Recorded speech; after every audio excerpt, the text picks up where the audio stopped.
Hello friends, Mark Holmes here, and as always, thank you guys for watching, commenting, subscribing, and being part of the Jobu Sports Report. Without you guys, this literally does not work. Well, it's another weekend without football.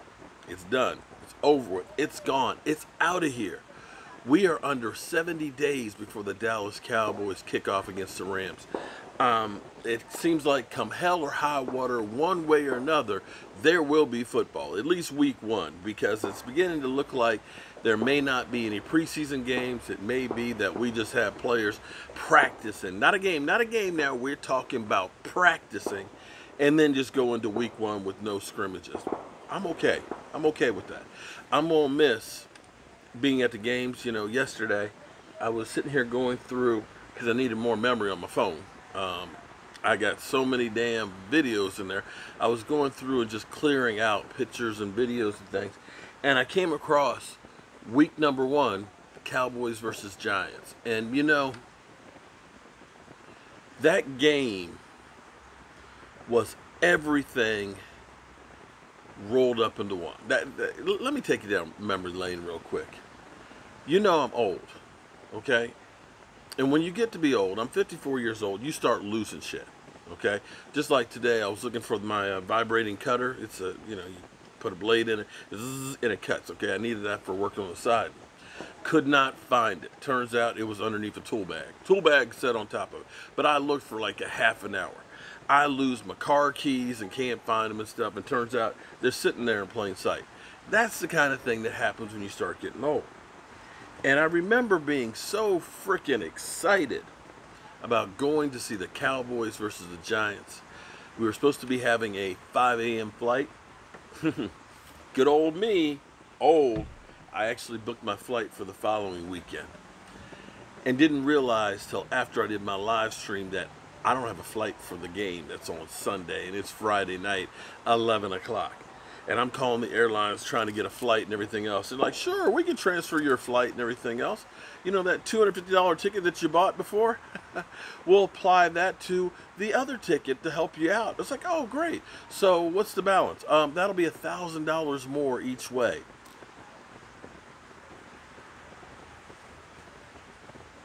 I literally was about to cry.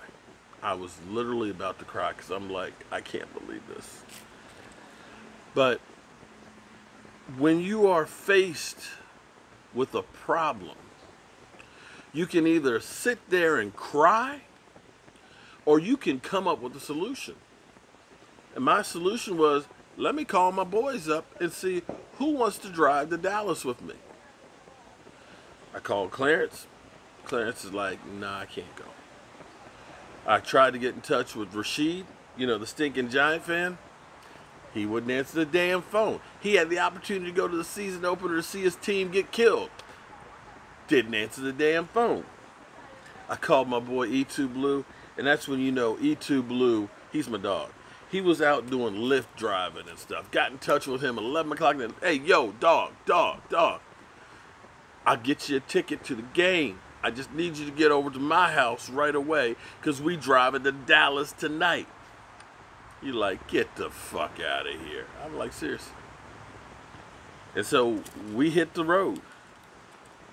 And I drove until like 8:30 that morning without going to sleep since the night before. And E2 Blue kept saying, man, you okay? I'm like, I'm fine. I'm cool. You sure I'm cool, man? Because, see, it's one of those things, as long as I'm busy, I can go and go and go. But the moment I stop, I will fall out. I will pass out. I'm done. And that's what it's like. I'm cool. I'm on a mission. We got to get to Dallas today. And we did. And going to that game, if you watch the video from yesterday, it was crazy because I was tired. I was real tired. But it was incredible because I had Miss Jackie there. I had Miss Sarah there. We had, forgive me, I can't remember. L4G was there. E2 Blue, Michael Anthony Fitness, my man Barry took good care of us from Cowboys Experience and stuff. I missed the meet and greet and stuff because We were driving, but we had an incredible experience. I met some new fans that were there. One guy drove up from San Antonio just to come in and meet me. And I was just like, I am so freaking honored. But going to that game, being there with Miss Jackie, with Miss Sarah, with E2 Blue, and Michael Anthony Fitness, and watching the Dallas Cowboys kick those New York stinking Giants' butt was just incredible. It was literally incredible.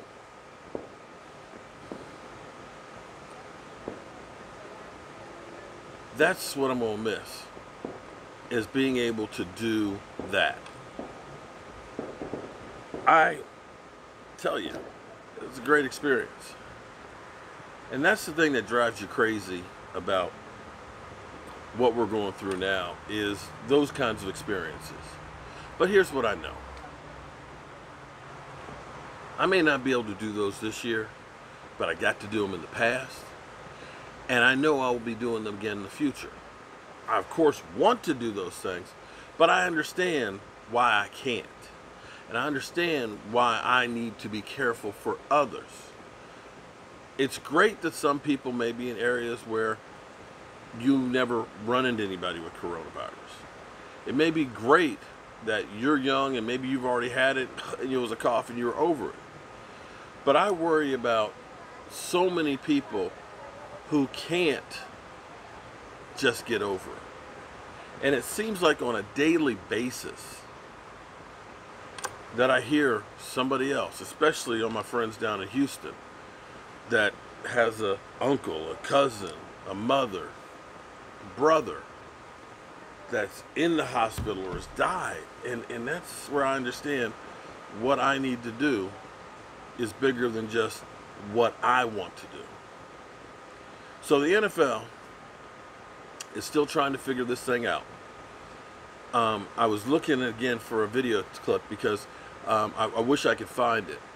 Because when we were at NFL Experience at the Super Bowl, there was this big Oakley, I think it's Oakley, it's the sunglass maker, and they make the face shields. They had this big ass like truck that was at the convention center. And it was cool. I was like, man, can I drive? And I was like, no, you can't drive it. But you could walk into it. And it was a great display because they were showing the technology that they had with the face shields.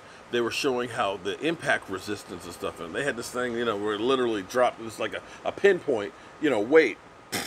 Drops it in there, doesn't go anywhere in it. They were showing how light weight it was and how you can make it so you can't see on the outside, but you have perfect vision on the inside, and all the technology that went into making this shield. And see, now we're looking at having full shields for the players to wear. Now the NFL and the NFLPA has not yet determined if the face shields are going to be, mandatory or not. Another thing I heard that they were doing is they're looking at using the materials that the N95 mask uses, a way of using that as well with the helmets. Now, you know how it is. When you think about, like, say, for example, NASCAR, they've got the helmet restraints and stuff. So that way, if you're in a car accident, you don't get your brain scrambled. And players, after having done things one way, certain way, they don't want to change things. You are reluctant to try something new. Antonio Brown, remember last year was raising a stink because he couldn't use one of the old helmets that they deemed, obsolete, that literally you'll get your brain scrambled in there. But he wanted to continue to use that old helmet because that's the one I've always been using. Well, sometimes you have to change because change is better. It's kind of like when I grew up, a lot of the cars didn't have seat belts in them. Yeah, they didn't have seat belts in them. My dad, he was the seat belt. I remember he had this convertible red car from the 60s. But when he slammed on the brakes, boom, arm would go right there and hit you in the chest and knock you back.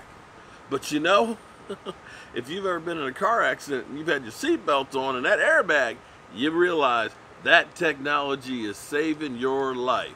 So, you know, players may be brought along kicking and screaming to new technology, but it may be that new technology is what saves us.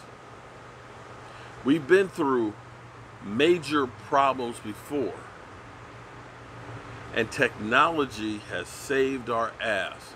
And let's hope and pray that technology is going to come through one more time and save our ass, because Lord knows we need some saving right now. So that's all I got to say about that. Whew. I hope all of you guys are safe. My thoughts and prayers are with everybody who's dealing with this coronavirus.